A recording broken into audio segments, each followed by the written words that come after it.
Hello and welcome. There are certain psychological skills which one needs to develop with patience and practice to lead a productive and happy life. For some, it is natural, but for most of us, we need to develop it with patience and practice and as a matter of habit. So, the first psychological skill which I want to talk about is self esteem.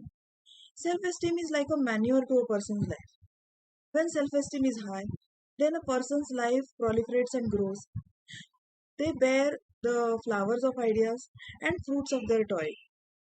Self esteem also acts like a shock absorber in negative incidents of life.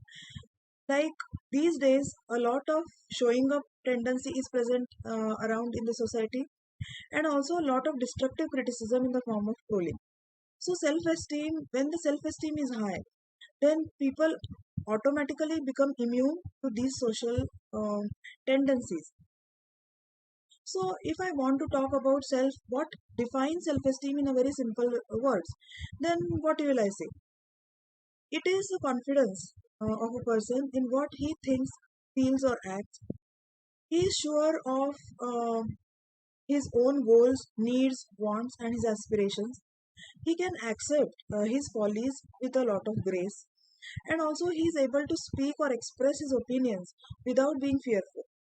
He can also accept new challenges every day, and with each challenge that he takes, his self esteem builds further.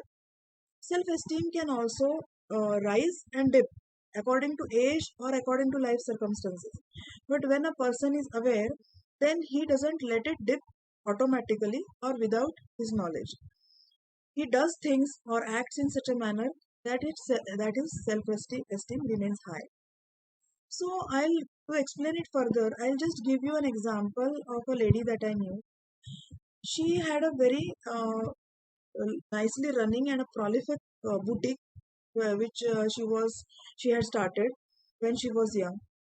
But suddenly she had some kind of a family problem, and then she had to close down the boutique. So after a few years, when the children had grown up and the family calamity, whatever it was, had passed off, she could actually restart the boutique. So I told her that since you are having time at hand, since you are now clear, you need some kind of an activity. So you should again start your boutique. But she said that she can't.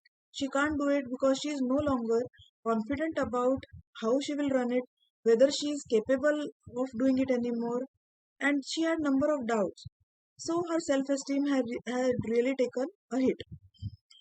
So when you do things, purposefully do things which you are afraid of every day, something new each day which you will not do in the normal course of life, which you have to do going out of the way. If you make it a habit, then your self-esteem will increase, and that increased self-esteem will make you do new things. So it is a kind of a circle, and it rolls, and it is a kind of a positive rolling. So that is about the example which explains about our self-esteem. So there is actually a great kind of a epidemic of low self-esteem, of inferiority complex, or not good enough syndrome.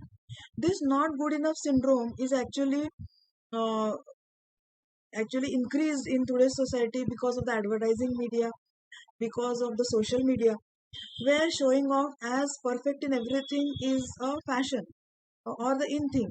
A person has to be perfect, has to have a perfect figure, a perfect face, perfect house, family, and you name it, and everything about a person has to be perfect.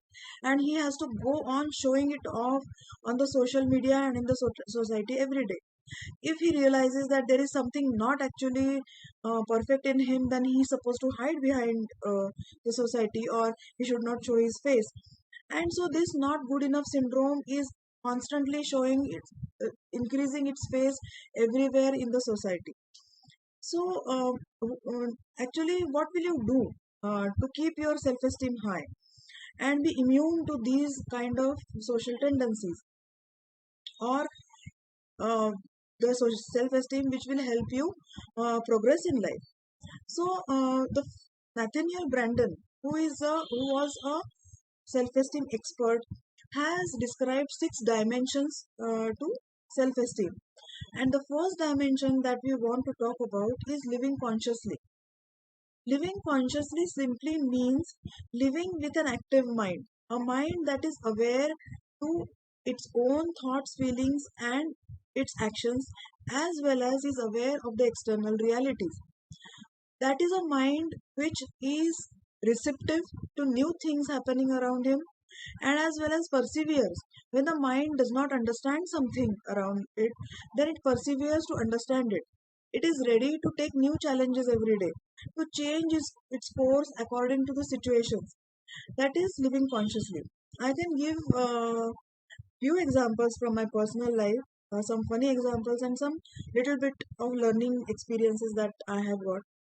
Actually, not living consciously is like being in an ocean where you do not want to pay any attention to the currents of the oceans, to the direction of the winds, and if that happens, then your life is going to go helter skelter. It is not going to have any direction.